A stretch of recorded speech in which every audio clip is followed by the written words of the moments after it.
mais na kokite na éducation nanga yanga te na simbaka te. Pour mes enfants,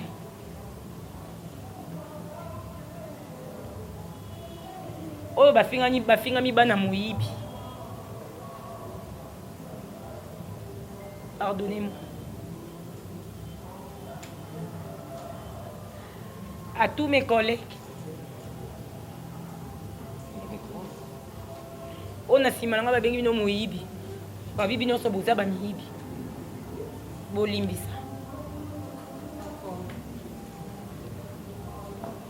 Bana nanga groupe, ba maman nanga, o ba fingi.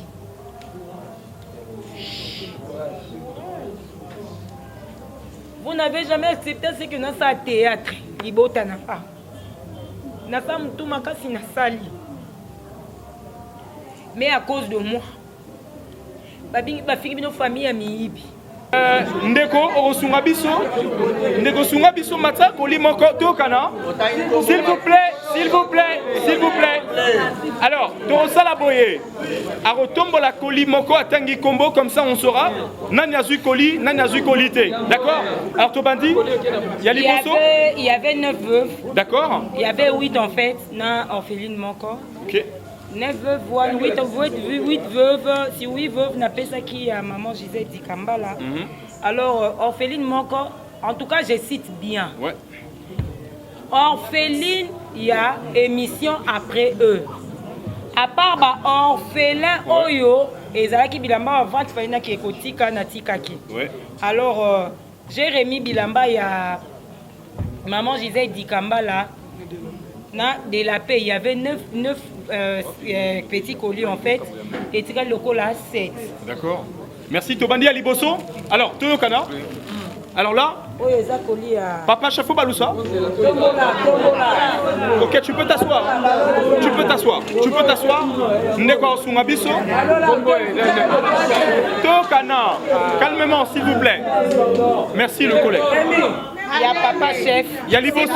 Il y a Papa Chef. Papa sans souci. Papa sans souci, s'il vous plaît. Il y a Maman Mado. Tu dois avancer. Voilà. Papa Lokouli. Il y a Papa Lokouli. Tanga Kombo, s'il vous plaît. Papa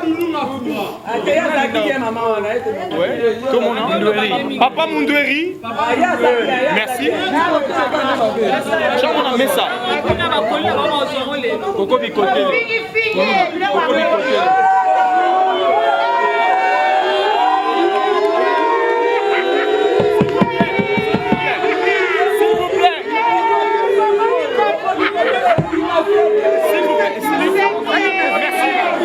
Et on sait que maman Mélanie veut maman pour sélectionner mon tout moko. À la fin, Coco Bicoté l'ende mutayako bima. Alobi nanga koketi ba sélectionner nga pona ko zwa biloko et pas na yonga bi akoko. Nazo yeba te finalement nani ofwa zwa biloko pa nanga. Ba veuve nyonso bazo benga nga. Maman Mélanie aye ko benga nga na téléphone. Aye bisinga lobi koketi naza maman, naza veuve, naza na bana 9. Pesa ba veuve biloko na bango bi même maman nazo yeba te même message yango ezozonga partout. Na pesa nani biloko juste. Mais veut voir quoi apparaître Moutaliboso azwa kabolela baninga. Ok d'accord, problème te. Coco aye ko benga nga lisu pocket. De toi boy toza na groupe WhatsApp na maman Mélanie, asala groupe WhatsApp, ndenge za na groupe WhatsApp maman Mélanie vraiment. Coco aza consciente et témoin. Maman Mélanie alobi ba veut venir se faut va se soulever contre yo. Ba lela, ba déclarer biloko na bango oyo meli. Na bi na Coco Coco. Tu es sûr? Abi oui. Ba peuvent kutu ba ko contacter ba bi Coco lo kwa yo lo ba mingi. Yo chaka moto keko chaka oketi moto pesa biso biloko na songa bité ko to sola bien. To saline ba émission a solo linanga bien na benga yo na loba na yo yango na bengi yo. Bokomo bimisango ndire na yibi biloko abata. Biloko eza kuna tala oko keti solo lango na senga bi non. Biloko ezali Coco yaka lobi o récupérer biloko koketi na ya lobi. Passer une adresse, na vu adresse, na tineli Coco. Na vu adresse, na renouveler adresse kutupa ya maman Mandolina. Pendant que na pesa déjà maman Mélanie adresse sous. maman Mélanie Robenganga ebisi maman Mélanie maman oza maman ngala za mwana est-ce que otindi ba veuve bazwa biloko bazwi biloko na bango bayebisi yo ke ezate bayaki pa nanga kozwa biloko balobi no ke ezate est-ce que makambo lobai nanga na sala na salité pourquoi ko permettre ba maman na ba se soulever contre nga est-ce que nga na lobaki na ozo biloko ba veuve olata nga bino maman est-ce que bayeko ozo biloko na bango ezate oyo lobai nanga na sala yango na sali na pandi carton et tout na audio et enregistrement n'a pas dit carton il fallait na enregistrer parce que donc comment qu'on se sentir déjà et comme il m'a kamususu na ebisi nga lobi maman na saki ndengo loba ah excusez-moi moi na parti wana j'ai pas compris si je vis dans ce corps ce n'est plus moi qui vis car Jésus en moi c'est l'espérance de la gloire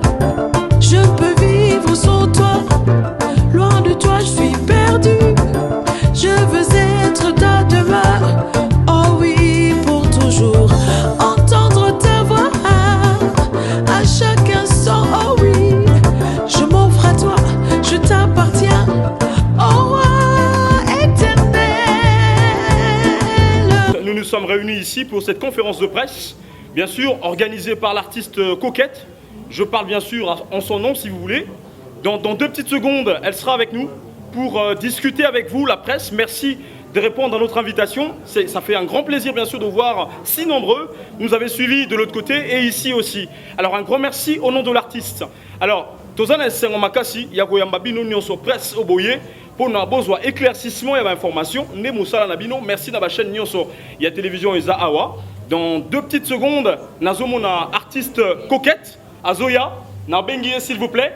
Tout le monde a Coquette. Alors, madame, messieurs, pour vous, l'artiste Coquette, aujourd'hui, on est banakin balobara Léon Joléo. Tu reçois bonnes informations.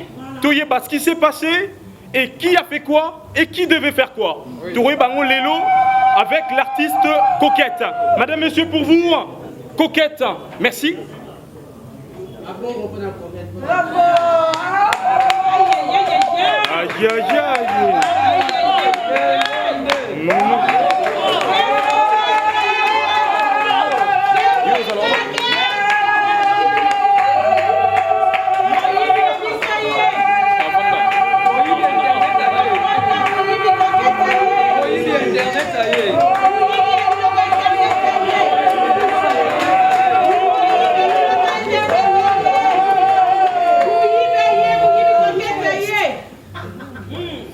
Donc, merci beaucoup. Je pense que vous avez compris l'arrivée de l'artiste Coquette, que vous avez attendu, bien sûr. Merci de votre patience. Hein. Et je vous annonce qu'aujourd'hui, nous voulons bien sûr discuter avec vous au sujet de Coquette Moïbi. Moïbi Yanini, la question se pose.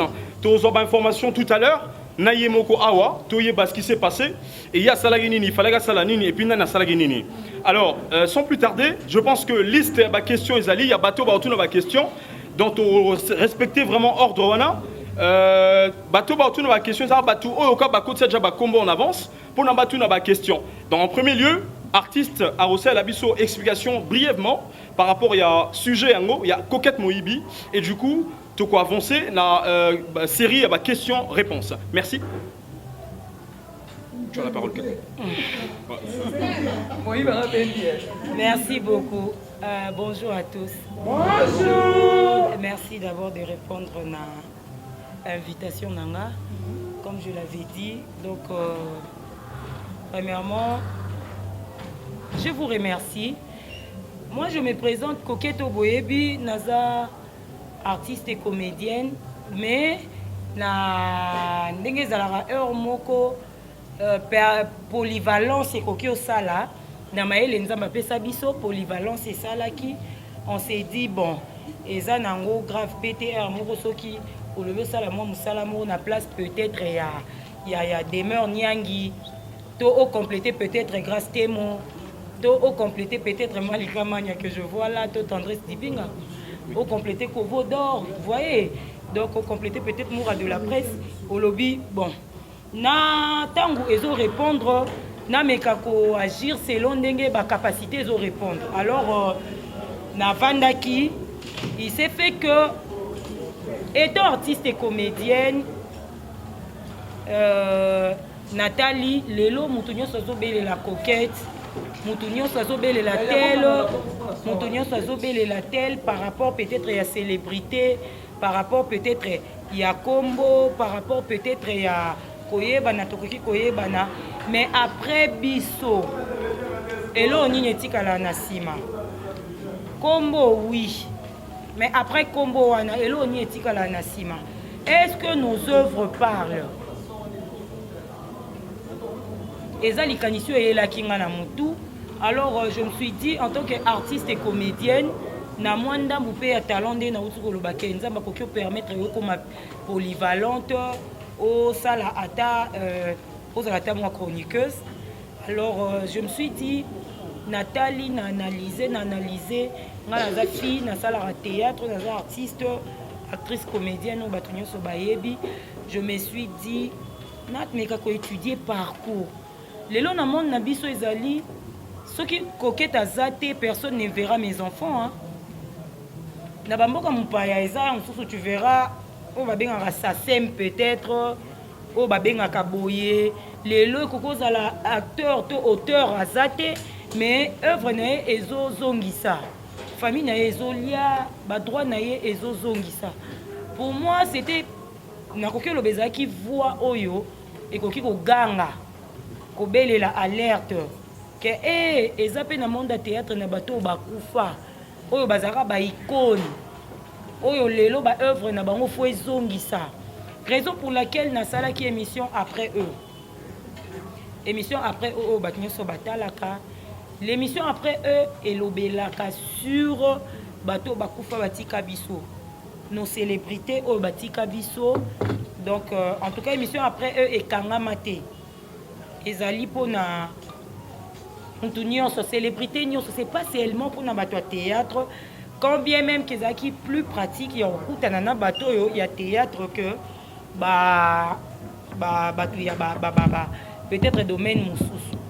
Alors je me suis dit na banda non pas na nga moko nakoki komba ndako ya voisin te soki nakombi ndako na nga te parce que j'évolue plus dans les théâtres.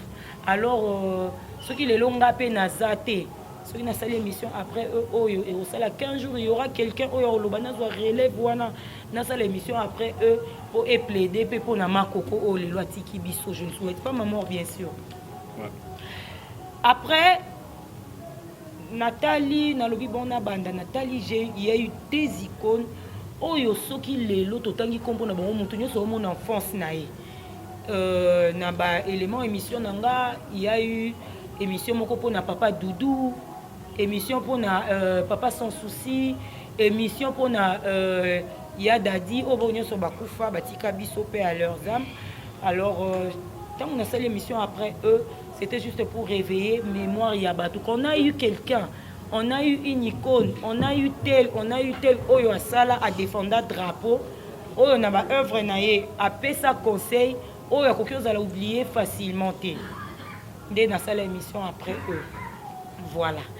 Dans l'émission après eux, je me suis dit, na yamba ba famille, ba proche, ba si mibali yaba o batika biso, ba parents proches, yaba o batika biso. Alors il s'est fait que je me suis lancée et pas ba veuve. Je me suis lancée et pas ba veuve. Na yambi ba veuve yaba papa na biso, mais je dirais vraiment pas que ba papa na biso parce que pas nanga voir batouana nyonso baza vraiment bakoko nanga po ba président nanga babenga bon ba papa, c'est-à-dire que baza bakoko nanga. Alors na s'est lancé et pas na bango comme pengai na ba œuvre nanga na salaka naza engagé avec les orphelins na salaka na kenda kotala ba orphelins na kenda kotala ba veuve. Alors na banda qui est pas ba veuve, il s'est fait que l'émission après eux est eu en pleurs et coquet. Alors pendant que je fais émission après eux na ba veuve ba numéro nyonso les cas na ba veuve nzambe asungaki ba veuve na biso ya émission après eux bazwaki quand même mutoko kai na kokanisa bango to kosunga bango que je remercie d'ailleurs na kombo ya maman Mélanie Pako. maman Mélanie Pakou, que je remercie vraiment parce que atalaki émission après eux, en tout cas ayoka qui passe étant veuve aussi à l'obité, il faut na sungape bandeko nanga ba veuve. Peut-être après nos maris ils ont la réalité mususu tone ils ont la maka mususu o ba veuve ba vivaka na famille peut-être ya mibali obatika bango, peut-être na société na misala oyo ba veuve ba bandai ko sala bon, je ne sais pas trop parce que je suis pas veuve d'ailleurs. Alors maman Mélanie Pakou a kanisaki quand même na ba veuve na PC penza merci parce que atala émission à l'obité na kanisi ba veuve. Je pense que eloko sangisi biso lelo ezali concernant histoire ya maman Mélanie, tant nataki comme maman Mélanie nous nyonso à comprendre de quoi to sangani peut-être pour na roloba. Mes chers, je suis pas là pour me défendre, je suis pas là pour me justifier, mais naye juste pour éclaircir ma cambo et vous relater peut-être comment est-ce que ça s'est passé ma cambo ndenge nini elekaki avec maman Mélanie. Na sali émission après eux ezoleka et comment qui na mois d'octobre je crois nazoki contact ya maman Mélanie. Tellement que nazora ba appel ebele, tellement que nazora ba contact ebele ya bato balobarake bakosunga, je ne sais pas ce qui n'a aucun loba eza négligence, ce qui vraiment eza négligence bolimbisanga, de fois eza ba numéro mususu na j'enregistre pas parce que eza na mutu mususu obenga yo boya zongi lisute mutu mususu ayebisi okokete peut-être na minute wana zaki touché na eloko moko ayebisi yo que kokete naza besoin na sunga et après abengi lisusu te. Il y a eu maman Mélanie Pakou qui m'a appelé ayebisi nga lobi kokete, moi je suis veuve, naza veuve, j'ai 54 ans, naza na bana 9 mobali nanga atikanga en tout cas na landi ba numéro ya ba veuve nyonso et sali que na yoki pasi comment est-ce que comment na bandeko nanga ba veuve ndenge bazo vivre misusu façon kenda ko lukela bango. En tout cas naza na mingi opesa bango te, je vais faire un geste. Réponse nanga comme toujours na bien maman so kaniseli bandeko na nzambe akopambola yo parce que le veuve on dit que Nzambe est le Dieu des orphelins et des veuves, le mari des veuves. Yo comme étant veuve, so kansel bandeko no ebima lokola boza binyo sonda kumoko mais yo o kansole sabaninga na mususu. Papa ozanga te obetelo maboko. Alors na si contact na maman Mélanie a benga kinga lisusu te. Na continuer makambu nanga et ko sala que na mois de novembre na ekozwa appel ya Belinda Kandi Bellevue na vu appel à sœur nanga Bellevue me dira lobi makoko eza na maman moko boy azobenga yo il a fallu que kozwa bakoli déjà ekomaki maman wana lobi que bakoli akotisi 2 cartons ya minene. Même si belle. En tout cas, nous avons eu parce que après ça, il y a eu émission qui il y a eu d'autres mamans qui soutenues parce que perda qui fille na bango artiste. Il y a eu batu on a contacté. Alors solo na batu mususu balingaki ko aider bango na sali œuvre alors nazo ibananga lisusu te na ils appellent na batu belé oyo bazo contacter nga. En tout cas, je m'en rappelle plus. Bellevue ebisinga lobité collier c'est yaki mama. Sauf que la dame a dit comme yo ozozwa matin na appel ngala ke ko récupérer bakoli. J'ai dit à la dame non, au moni eza musala bosala ki na coquette, bo travailler na coquette eza entente yo na coquette. Ngala coquette zongo te coquette c'est ma soeur après eux émission na ye, faut travailler makambo émission na ye. Alors c'est fait que ngala lobi non. Kandi la dame doit me contacter. Après, maman Mélanie a bandi ko benganga ndenge na yoki que maman Mélanie a benginga trop. Il y a eu assez que maman Mélanie a benginga lisusu, azwakanga lisusu. Abisinga coquette biloko si komaki et tout wana ezaki vers fin novembre. En tout cas, pour être franche, pour être vraiment franche, na bande kokoka kokoma ici kabilo ezalaki te. Na bande kokoka kokoma te. J'avais vraiment pas de temps. À part que vraiment n'a pas de temps, n'avait un kilo moko boye. Na yebité ce que l'ingaro lobanini, je me disais et puis tellement que alors il n'a pas commis que de la part de maman Mélanie. Non, comment quand de la part de maman Mélanie. Du coup, n'avait un mois kilo et tellement que j'étais trop occupée. Na lundi makambunanga, na keda sali makambunanga et tout. Kilo on a rose carton maman Mélanie a benga qu'il sous belle vue. Coquette azoke kozwaka bilo côté et tout. Et au sala que Bellevue a dit bon maman problème ezate comme on lobi biloko ezali tu confirmes que ça et que ça musika ngai na kende na zwango na yanango. Bellevue a disposé voiture na ye a disposé chauffeur na ye qui a zui biloko baye na biloko ti na bureau ya Bellevue TV. Il y aura Bellevue qui va m'appeler pour me dire que ma coco biloko est commis. Bellevue c'est vrai carton ezala qui est. OK. D'accord. Les cas au rozwa biloko Naleki n'ayez pas Bellevue na bureau, il a fallu na biloko kuti 2 cartons. Carton moko bakomi pour le veuve et les orphelins. Bache entre parenthèses bakomi colis pour le veuve des artistes. Carton sous bakomi pour tous. Na moni ba carton.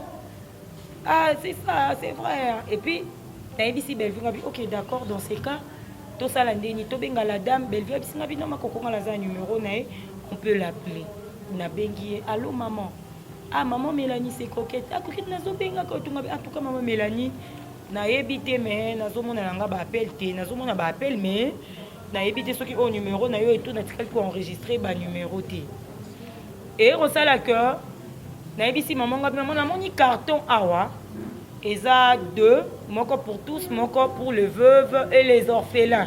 Mais baché entre parenthèses, lobby veuve comédien. Aïe singa lobby oui. Entre parenthèses, na chewa nande ba komi veuve comédien.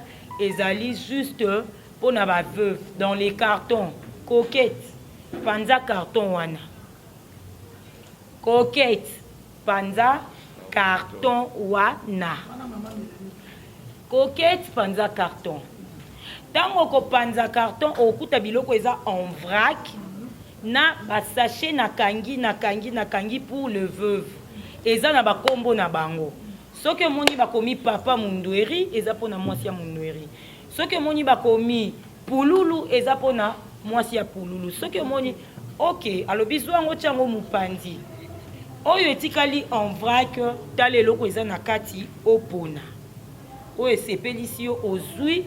Le reste kende kopesa ba orphelin mususu oyo etikali na carton en vrac pona oyo sepelisi yo ozwi. Le reste pesa ba orphelin mususu na ba veuve mususu.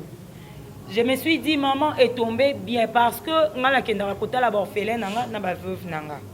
Alors na le 31 décembre, nous avons un rendez-vous dans l'orphelinat où nous avons membre pour nous dire ça tombe bien.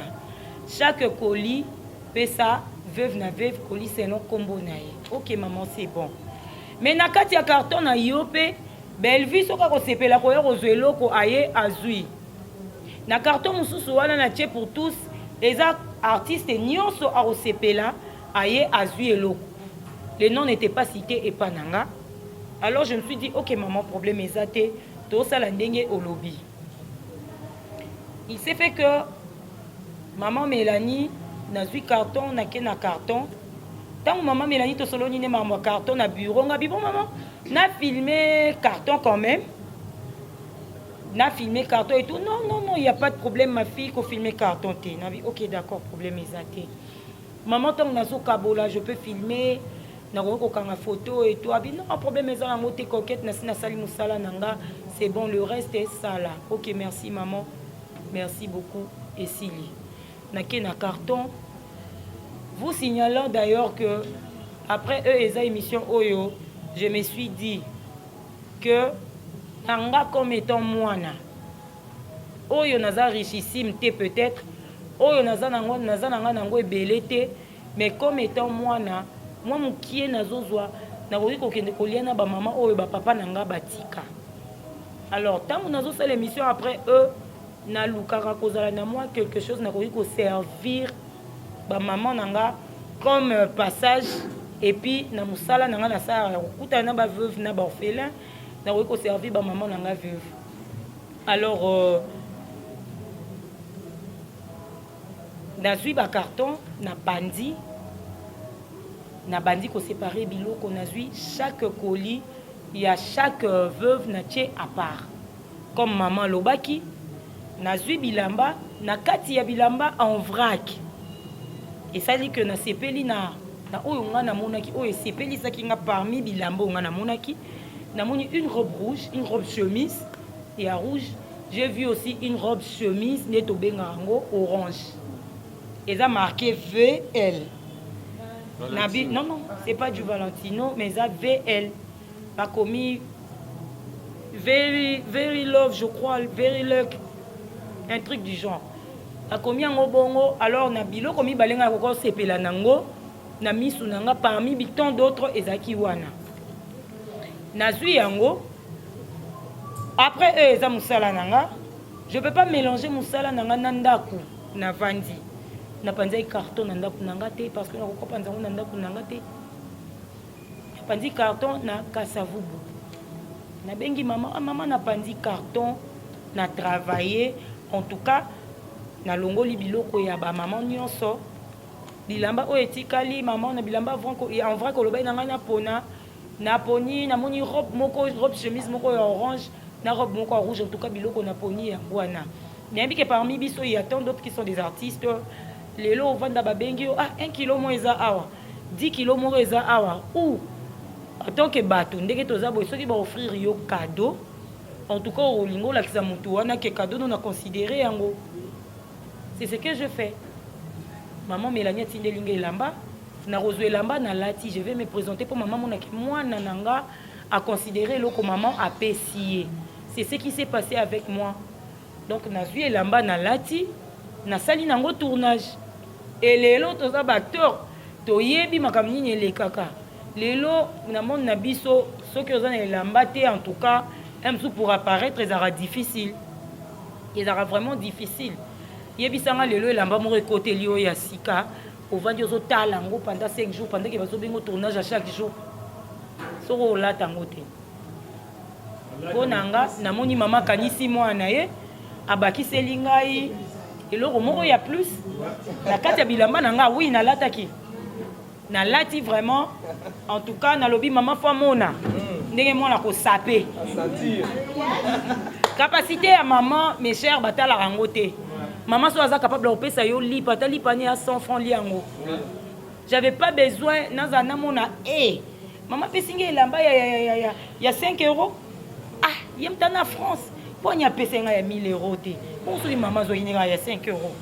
Je me suis dit maman pesinga bilamba na suis elamba nanga na lati nebi ke so na leki na tournage maman ko sepela oloba moi nanga lati elamba maman pesa ki est. Voilà, c'est tout ce que je fais. Après, il a fallu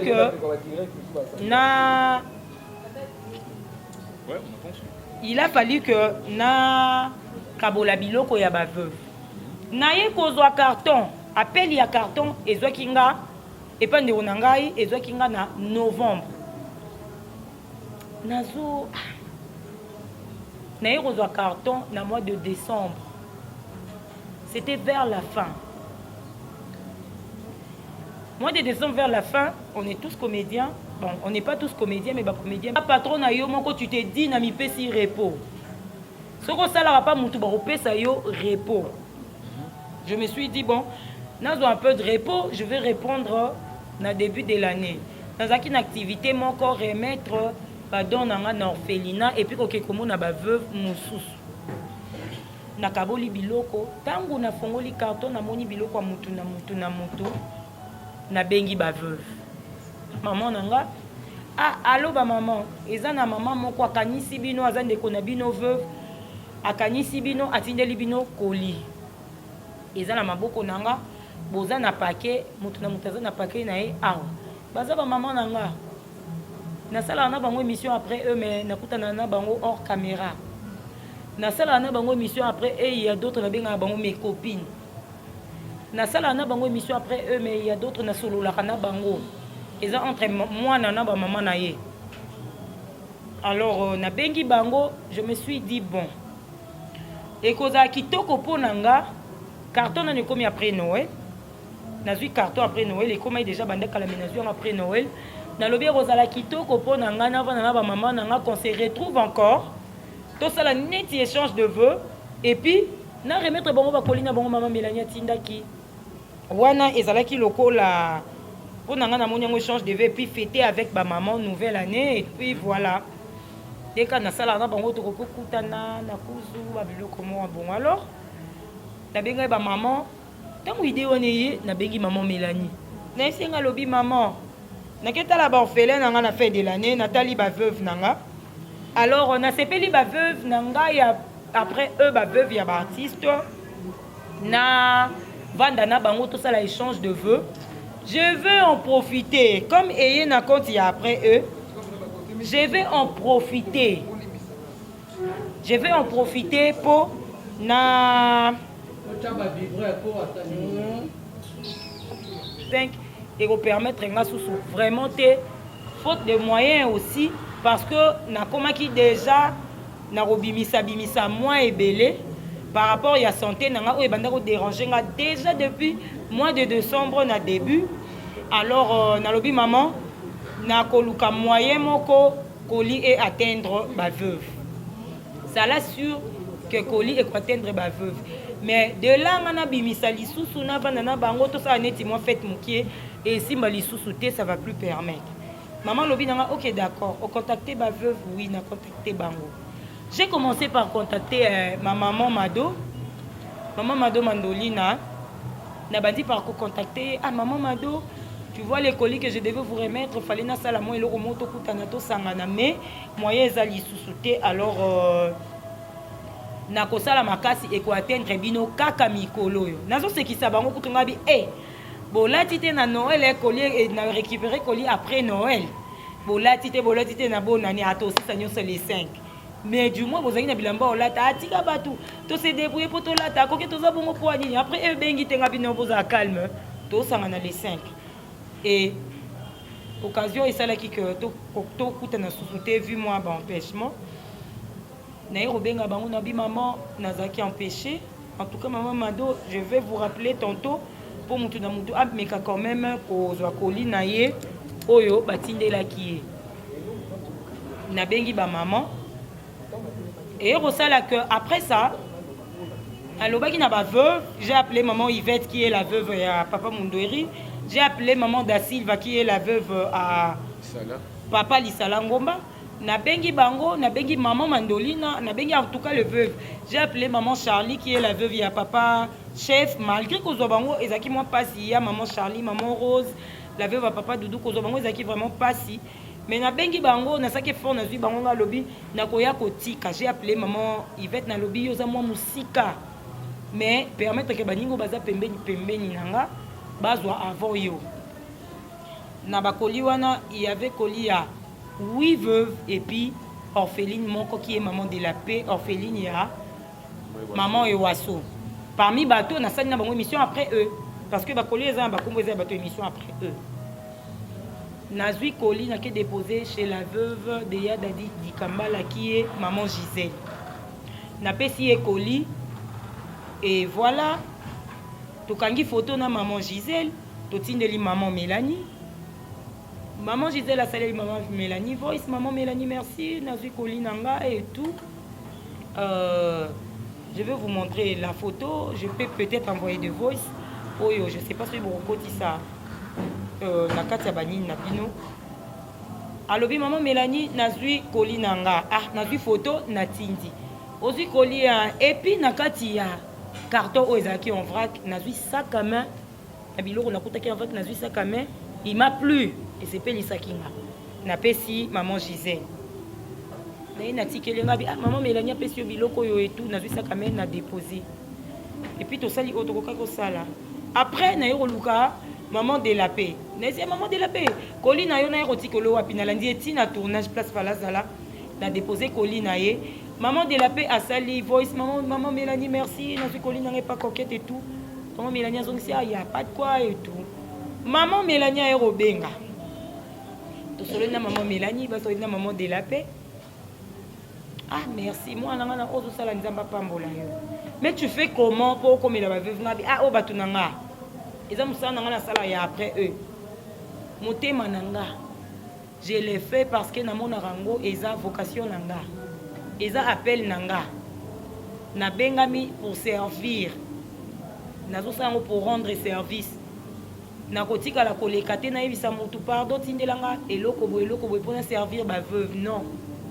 Naza mwana soki na moni place mo ona ko sunga mama mwana opasi ya koli. Ko sunga mama o papa tikaki na kosala yango. Alors na esi maman Mélanie ngabi non maman il y a pas de quoi. Nazo bunda tozo bunda la kama ba maman bozo ba koli na bango. Et au ça après maman de la paix, en tout cas santé nanga et comment qui ko déranger. Hormis musala fallait na zongela lisusu. Nazaki vraiment la santé bande ko répondre sous penza te. Les autres peut-être diront que tomonio na ba tournage. Lelo ndenge tozabo etolo bango to comment ko travailler na taux du jour. C'est-à-dire muto azo tourner presque tout le temps azo kotisa mwandam. Parce que aye awazui. Mais tant que vous vendez si comme rozo kotisa te tu ne fais que kobimisa. Na ba hôpital na biso alelo. Tant aux luka aux la moto en très bon état de santé, en tout cas tu dois payer les prix. Naza maladie. Donc tant que santé répondre mwanda mutinde na osolana bino boye, je suis encore malade. Ndenge za la rubandi ko répondre des forces, je me suis dit il y a un vent naza na bateau yo batala kanga, naza na bandeko, naza mwana oyo azana ba maman azana famille alors pour na kokitisa mitema to ko éclaircir ba o balanda kanga je dois essayer d'expliquer le fait ndebo moninga liboso na bino mais je vous dis que je suis encore malade pas totalement rétabli naza vraiment rétabli promptement té mais loko la force eza kaka ndenge na sala ka force ya kolekata na caméra ko tourner pour avoir ne fût-ce que quelque chose qui permettre nga na somba bakisi na bambongo nazo bimisa na ba scanner nazo kotaka na ba hôpital nazo kendeleka zonga en tout cas makasi wala pe yango nazo lelo pour expliquer Nathalie nzoto comment déranger na lobby non mutu nyonso na utolo bango ne bandeli so bakoteli eloko asika motema na bi ba maman langa boye baza leste baza bezo bamona eloko oyo batindeli bango na bandi kobenga maman mado ah mandolina parce que tobengaki mandolina en tout cas naza susu na moyen ya koya kotika bakoli te wana eloko wana ezosala na mois de janvier moyen ya kotika vraiment biloko eza lisusu te parce que naza na makambo ebele ya kosala maladie nga naza nango je peux pas montrer à tout le monde que nazobela boye nazo sala boye nazo zongisa boye il y aura tel oyo akondimanga il y aura tel oyo akondima te mais oyo ko exposer état de santé nanga pa mutu nyonso te maman naza maladie en tout cas naza bien te tant ils ont empêché te ils ont permettre te plutôt excusez-moi est-ce qu'il y a moyen mutu na mutu azwa biloko na ye koketi biloko eza wapi ngabi te biloko eza na Kasavubu na venu Luozi na kozwango facilement ngabi maman okozwango facilement ata nazate il suffit obenganga koketi na kezwa biloko na kosala signe kuna ozwa biloko na yo nazo mkoninga mama ta sikoyo babenganga kaka moi mon problème ezaka nazo preuve que mutu tel azwi koli na ye en tout cas na sali effort na bengi ba veuve mususu na yebisi bango likambo wana ok d'accord tokoleka na tshenzambe nanga témoin veuve aleka lisuté nazo appelle la veuve T. Après il y a eu maman Mélanie a benginga mais comment ça se passe comment avec le veuve en tout cas maman nazeli ba veuve na moni bango ba benginga te mais active toi mais ka benga bango bi OK maman nazo benga bango na bandeli ko benga ba veuve a kokete ngabi maman eza na Kasavubu bokende bo récupérer biloko nga et ko permettre nga lisusu te. Mais dans l'autre temps, si je na kende place moko ou deux, je peux tourner na semaine, na tourner 2 fois et puis je reste à la maison. Nazala bandeko ba komaka, nazala bandeko ba programmer na tournage après les 5 en tout cas, na longola ya tournage ya mutu nyonso. Oh écoute ba monenga na 2 pièces je crois ba silika makasi to ba monenga na 2 tournages. Makoko longoli ba tournage na biso nyonso mais comment on tourner? Je devais avoir un truc, quelque chose on a kokyo koti sapé. Ko vanda lelo ata tu as des milliards ko bimisa. Tu es au tika la par terre, tu vas te retrouver avec l'autre côté surtout un problème à santé.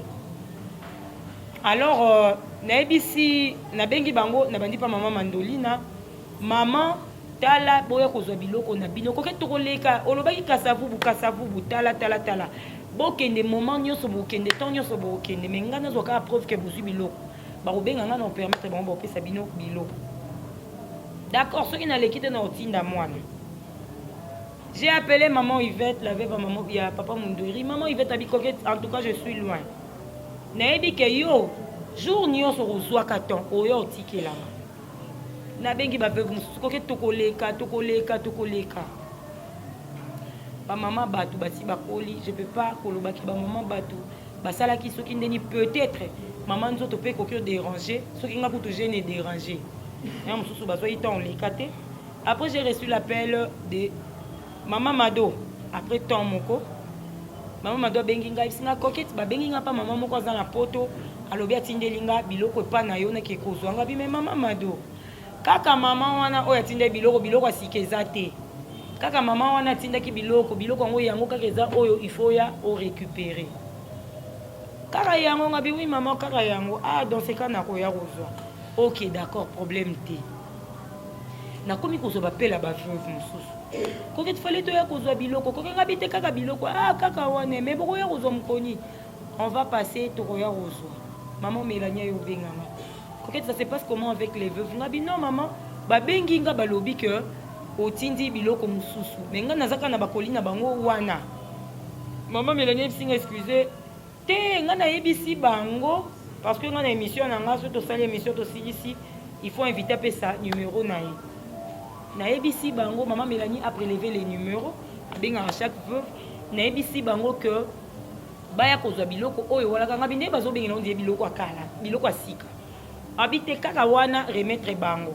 OK, mais lukata veuve moko comme yo moyezo permettre te lukata veuve moko ayazo la baninga akabola. Ngabi ça tombe bien et rendre un service à bien. N'est benga maman Mado Mandolina. Allô maman. Tala venez récupérer mais oh maman Mélanie oui elle s'est ngana ya kozwa ngabi OK ya kozwa ngo okabolela baninga et un problème comme vous avez na réunion na bino. OK d'accord s'il y a pas moyen na otinda mwana oyo ozwa. Na vandi na zeliba ya otiba tinda mwana na monité en tout cas place nyoso na tinda bango place on a tinda bango pour récupérer biloko. Na moni appelle monter ba benginga ke mère neza boye ba to ba ko récupérer biloko et tout na monité. Après il y aura maman Mélanie qui va m'appeler pour na koyebisanga que non coquette nga na za veuve. Oza mwana na ebi ote mwana nga liboso moko za âge moko. J'ai 9 enfants na pesi biloko ba maman veva bato. Pesa bango biloko na bango. Na lobi maman. Na soli na maman Mado kaka ndengo lobaki alobi akoya kozwa pa kabelela baninga nyonso. Je vais être un peu brève encore. Na kabole akabolela baninga nyonso. Mais maman Mado na yete. Ote maman Malonga maman Mado a yete. Koki tsoki maman Mado a ye pesa ye carton ya biloko nyonso na tinda keza carton munene pesa ye biloko nyonso. Pardon yaya. Na ebisi yenga lobi maman Mélanie. Biloko wana eza na carton te. Parce que olobaki nanga pasola carton kabola zwa biloko ba veuve tia part mon mutoko ya ko récupérer et puis le reste pesa ba orphelin mususu na ba veuve mususu c'est ce que je fais. Place pe na kaboli biloko na pandi carton ezanda kwa bato. Na kokotika carton on a mais le reste des affaires à part ba robe nga na sepela inango le reste des affaires na pesi déjà na orphelinat. Ils ont les la chaîne nanga Coquette TV le 31 décembre na pesa qui déjà. Et ça na biloko mususu nga na sambelaka na kenda église. Alors l'église nanga peso na mona ba oyo baza en manque en tout cas na kopesa eza lipamboli na te eza lipamboli ya moto atindi Jérémie maman biloko wana asuna carton te biloko wana etikali biloko ya baveuve oyo ifo baya kozwa ah d'accord azobenga bango baya kozwa le lendemain nazwi appel à mwasi ya papa chef coquette maman Mélanie mukolo mosusu nazwi appel à maman ya mwasi ya papa Doudou naisi bango mama biloko na bino eza jour nyonso boluko yo ozwa biloko en tout cas bozwa ngai nde ezopermettre nga susu te naya kotika ndenge kaka tosololaki eye kosala ke mama Mado mokomso abengi nga coquette mama Mélanie abina kozwa carton ya biloko epana yo nesi non mama Mado carton eza lisusu te biloko wana eza na bapake eza sac moko na koti biloko na bino so baveuve na kati il faut bozwa non coquette eza carton mabi mama Mado ngai mutu na travailler na mama Mélanie tika nga na expliquer yo mama Mado abina manquer respect na lobi ngai na travailler na maman Mélanie biloko wana sous na carton te maman Mélanie obaki na nga na panza non eza na carton parce que asali na biso groupe WhatsApp toza na kati j'étais surpris toza na kati alobi ke eza carton ya munene nga bino maman na travailler na maman Mélanie eza carton te eza na nini biloko na bino ba veuve eza maman Mado bina manquer respect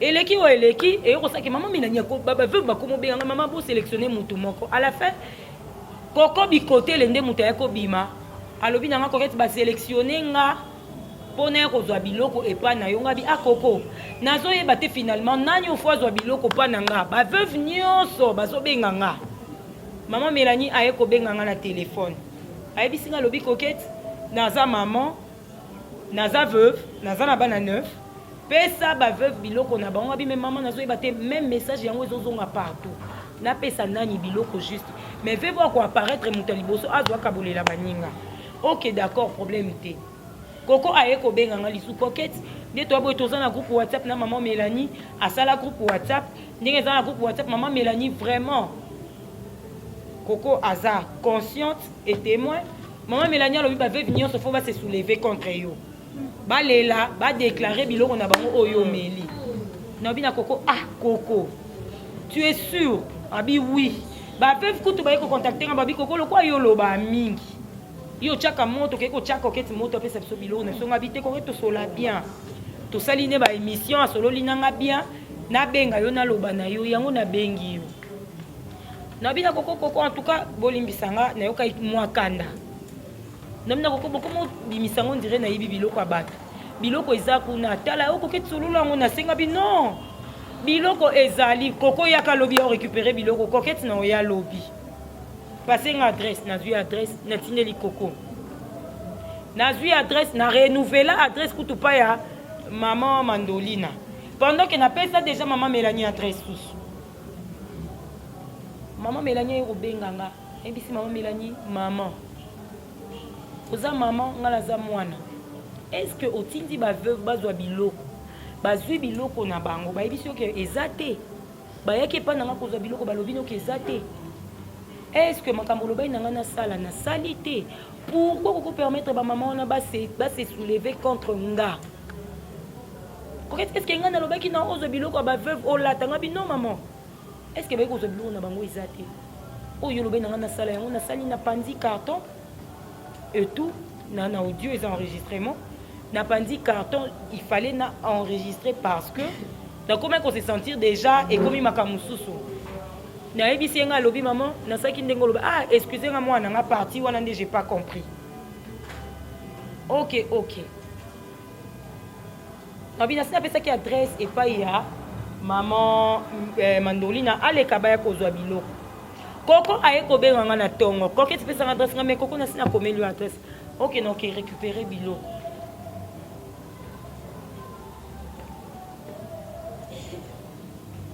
Navandi. Bon. Je suis passé devant vous juste pour vous dire que biloko ya veuve mon côté na Simba parce que ezaki biloko nangate. Ezane loko ya veuve mon côté na Simba ndenge ya ndenge ezala. Soki peut-être maman Mélanie akokai ko confondre entre biloko alobai nanga na pona ki wana peut-être qu'il y a na oyo akotaki na sachet ya veuve moko je ne sais pas mais nga nazwaki oyo nakokai kozwa. Ok. Donc au reste naza mutu oyo lelo naza touché. Je suis taxée de voleuse. Je suis taxée de Angwalima. Je suis taxée na moment Oyoti Lelo. D'accord. Je suis taxée de Nyonso o na kokioza la taxée. Pendant que eloko wana je travaille avec Batu ebele o moko tatikali kobima lela ke koketa azwaki eloko ya mutu boye eza na Batu susu na à travers émission nanga bafuteli ba mama musu bandaku basololi na ba mama babeti maboko basengi ba merci lelo na eko ibelamba naza maman na simalanga naza na bana o baza ba orphelin o baza moins de 30 t baza plus na simalanga naza na groupe bana nanga babenganga maman na ndako nanga j'ai des responsabilités naza mwana o naza na ba maman o bakoki kozala toucher lokola maman o azotala nga akoki olala lamuki na tongo ba publier mo ane moyibi naza na belle famille oyo bakoki otala lobi to lobi okuna on a choisi 7 femmes pour éduquer nos enfants nalembi kobota te na robota YouTube oyo eza na biso éternité à moins que mondela a changé jeu il y aura mes enfants et mes petits enfants au barotala baomona un jour on a taxé notre mémé de voleuse on a mutu nyonso apesenga conseil na leka conférence de presse ta limbisanga parce que je devais éclaircir pona mutu nyonso atalaka nga oyo azwa exemple epa na nga oyo akonsidere nga oyo akonsideraka nga oyo motema ni etutisamaki na makambo oyo alimbisa tozaka bato alimbisa peut-être qu'il pouvait y avoir un malentendu pona retard onga koketi na kokai kobimisa kopesa bamama biloko bolimbisa mais nakoki te na éducation nanga yanga te nasimbaka te pour mes enfants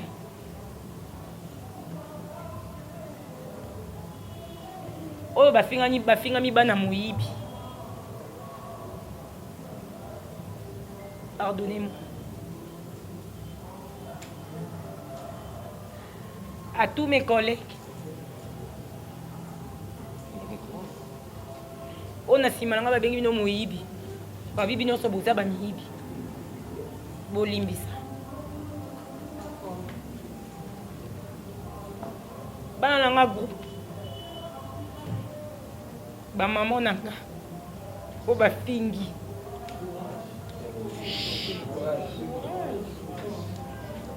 vous n'avez jamais accepté ce que nasa théâtre libota nanga nasa mutu makasi nasali mais à cause de moi bafingi bino famille ya miyibi vous l'avez accepté mais merci parce que boyebi qui je suis pour l'église nanga on a traité mon pasteur encadré à moyibi pour ma belle famille heureusement je sais que je ne peux pas être aimé de tout le monde. Merci à ceux qui me soutiennent déjà. Merci à ma soeur Nanga qui m'ont soutenu. Merci à ma famille qui a éduqué Bana Bango. Merci Nabino. Et merci beaucoup, non, maman Mélanie. Alors en fait c'est le moment, hein. C'est le moment entendu. Alors, merci beaucoup. Coquette, le temps on se ressaisir, je dois te prendre la parole. Cas, je dois te prendre la parole, Coquette, le temps on se ressaisir. Bah comprenez son émotion, hein. Vous voyez bien que c'est que normal, bon encourager l'artiste quand même. Donc bravo, bravo l'artiste. Merci. Bravo l'artiste.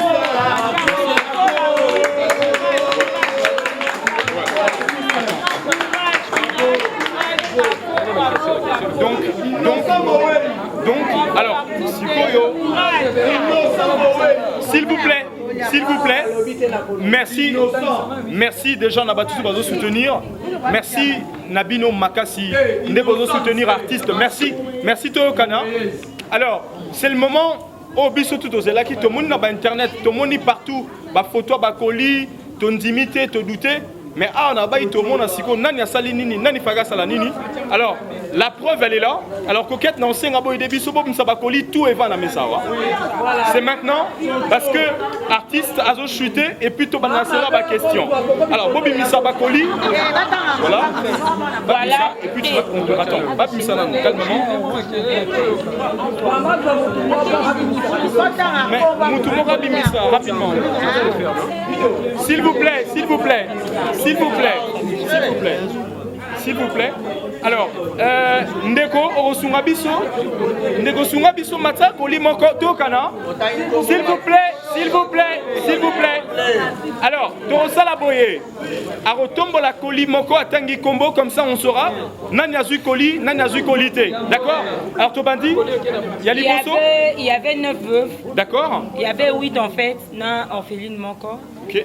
9 veuves, 8 veuves, si 8 veuves n'a pas ça qui à maman Gisèle Dikambala. Alors, orpheline Moko, en tout cas, je cite bien. Ouais. Orpheline, il y a émission après eux.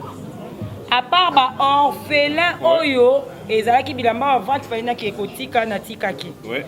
Alors, Jérémy Bilamba, il y a maman Gisèle Dikambala. De la paix, il y avait 9 petits colis en fait, et Tika Loko là 7. D'accord. Merci Tobandi Aliboso. Alors, Toyokana. Alors là, Papa Chafo Baloussa. Ok, tu peux t'asseoir. Tu peux t'asseoir. Tu peux t'asseoir. Ndeko Sungabiso. Toyokana. Calmement, s'il vous plaît. Merci le collègue. Il y a Papa Chef. Il y a Liboso.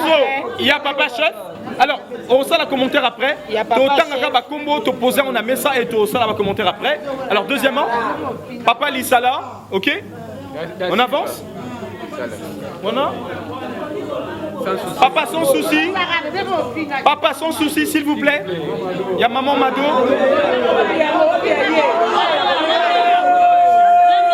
S'il vous plaît. Tu as avancé, Papa Lokouli. Il y a Papa Lokouli. Alors, on a Tanga Kombo, s'il vous plaît.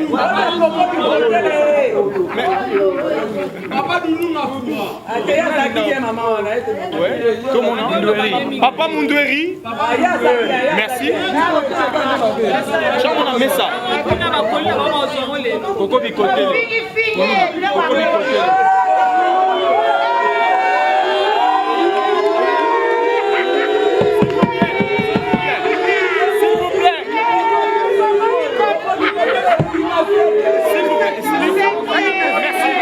Merci. Merci.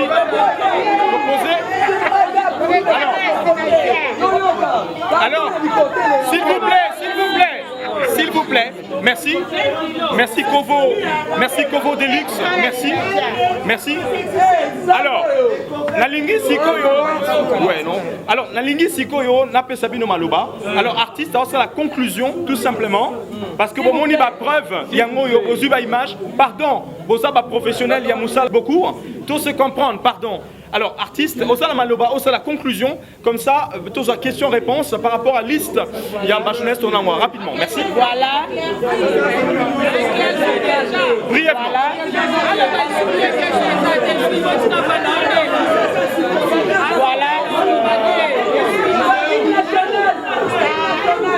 Voilà.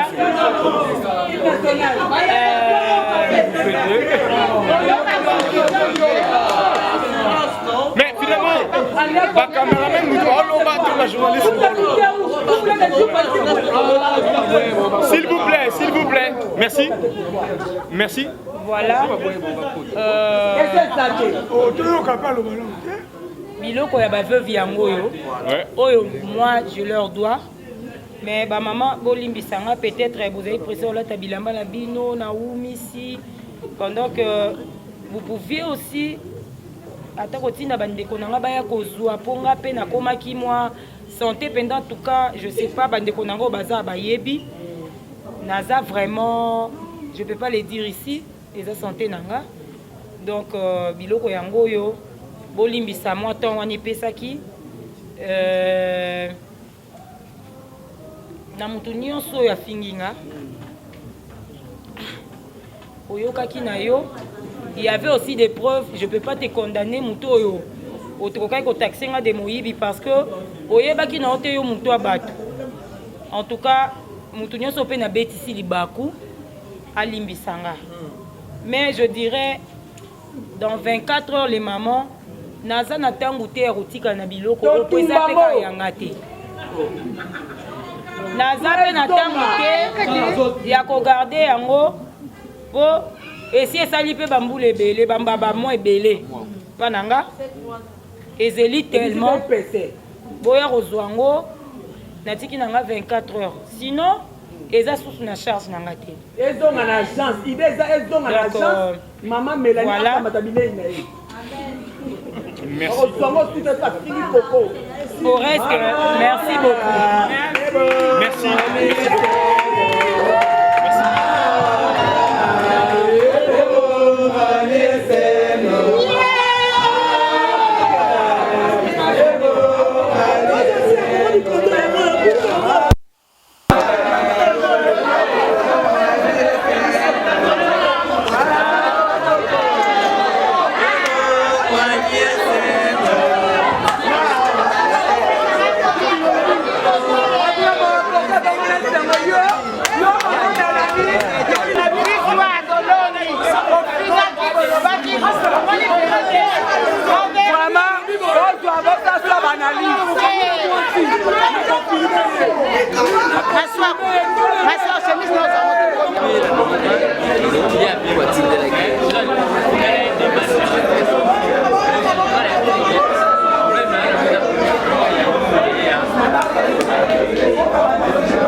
bofina ko boyebaki te bomikisa mpe kokete ka ndenge alobi azalaka moyibi te akoki mpe koyiba te po ye moko aza orpheline aza na bamama oyo baza baveuve donc osala veuve moko mabe te biloko wana tokotaka moto église na ngai tosamba église moko apesa meuble oyo na église en tout cas bolimbisa ye oyo bolinga ye bokontinue kolinga ye po aza ndeko na bino oyo asepesaka bino oyo ateyaka bino donc yango kaka ngai naloba vérité emonani. Oui, vérité emonani. Et tant qu'artiste bamama oyo basalisi kokete baza basemeki na bino baza basi ya bandeko na bino oyo bakufaki kokete asali volonté opesa message oyo topesa na basi ya bandeko na biso bakufa en tout cas bamama ya biso oyo basemeki na biso bomoni déjà erreur bosali oyebaki te lobi bolinga bolia mingi na nzela coquette mais nde boza boperdre nayebi te na ndimi te na coquette akoki koluka bino po asunga bino to asala bino mission mama de la azwaki seti koli yango wana batie nayebi se bamama bango bazwaka kaka koli bazwakanisake na motu moko bazwa 10 kilo nabaki mama eloko booluka wana eko même pas 2 kilo bref eko sese eza 2 kilo eza bagramme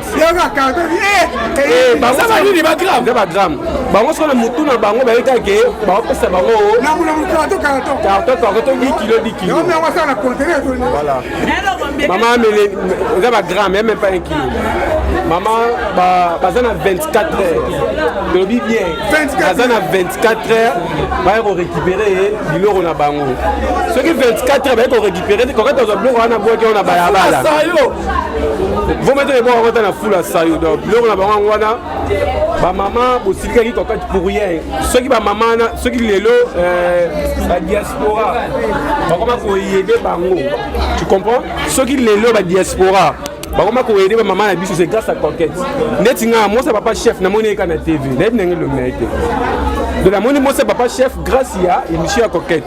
Moi, c'est papa Doudou. N'aimez le grâce à coquette. Tu comprends? Donc, on a dit que moi, ça pour nous, moi, il y a papa sans souci. Tu comprends? C'est pas mon gogan. Donc, Coco Bicoté, tout le monde est collé. Respect quand même. Hein? Tolinga Rabinot. Pourquoi bon sang vous savez ça boy? On est au père Fabino et Sengo.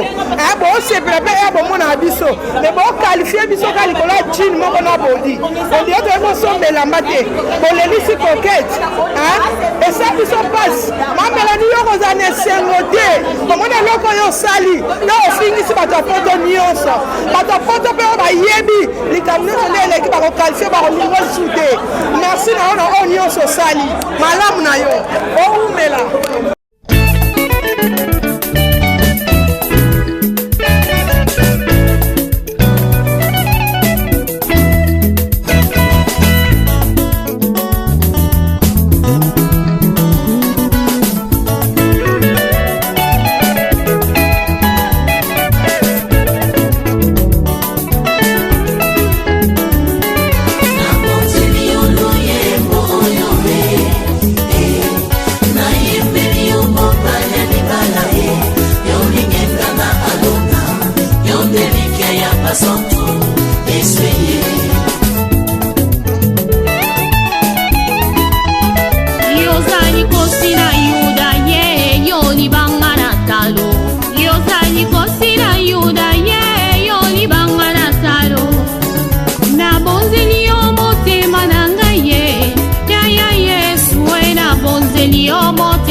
Kanzela na yo nakolanda seyo kinosuka ya bomoi nanga sunga bomoi nanga yawe tambusanga na nzela ya semo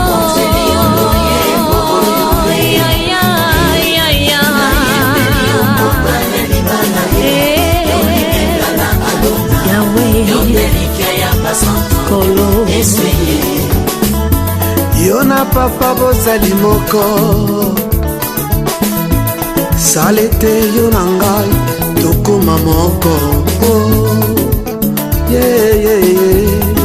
nazala mukanda yokoma makomi na luyembo nanga bato basuwa bomo nda biloko yo nde mungwa yopesanga saveur yosiyanga rivière papa inondenga aikoni yo moto papa pelisanga ozamai neve na pusa papa sulajenga mwana mpate aleluya nzambe na pomo kembo nanga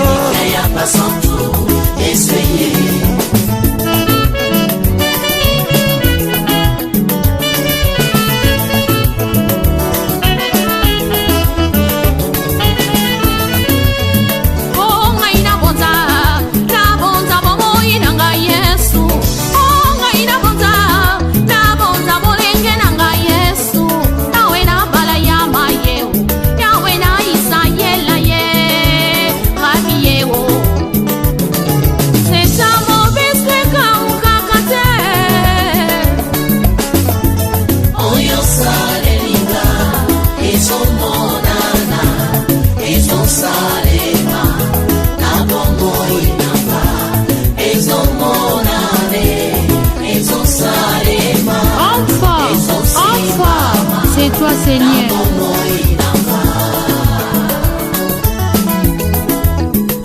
Ngai na ye kotombola kiti ya bokonzi ye, ngai na ye kotombola trone na lola ye, rabi ye lipasa na nkembo ye,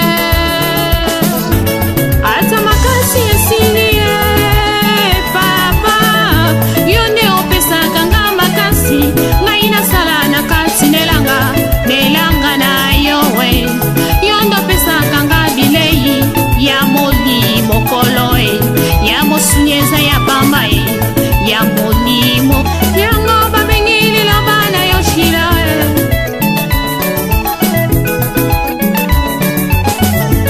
Bomikitisa lelo yo nzamba tombola bino, yawe na bala ya maye lipata na nkembo e, rabi e. Nzeta mobeseka ukakate, elike ya basantu kolo e.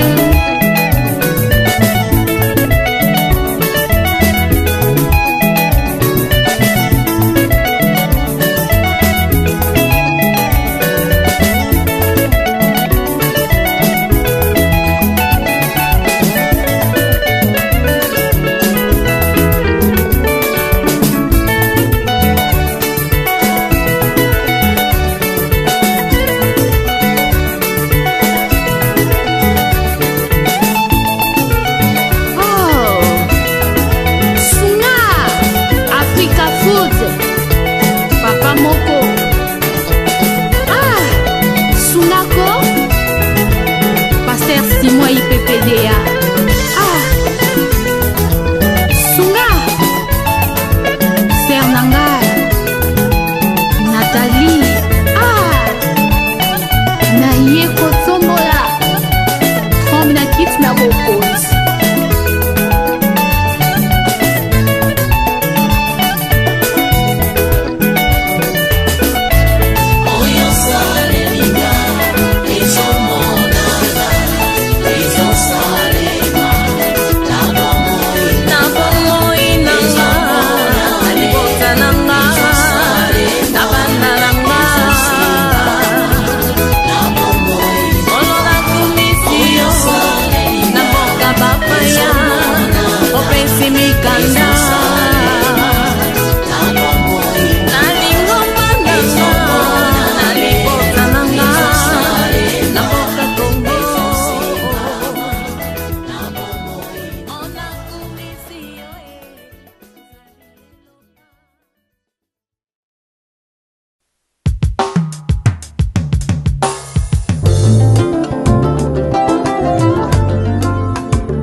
Aujourd'hui, je me suis décidé de t'obéir chaque jour de ma vie. Aujourd'hui, je me suis décidé de te suivre, te donner toute ma vie. Donner toute ma vie, te donner toute ma vie. Toute ma vie, oh oui, toute ma vie, je te donne toute ma vie, Jésus comme ami, oh.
apporter une eau vive qui deviendra une source de vie. Cette nouvelle qualité de vie imprégnée de l'amour de Dieu est pour toujours. C'est pourquoi je vous invite à donner votre vie à Jésus. En ces temps troublants, Jésus est la seule solution qu'il vous faut. Accepte Jésus dans ta vie et tu auras l'assurance pour le lendemain. Prie avec moi maintenant. Comme une offrande de bonne odeur.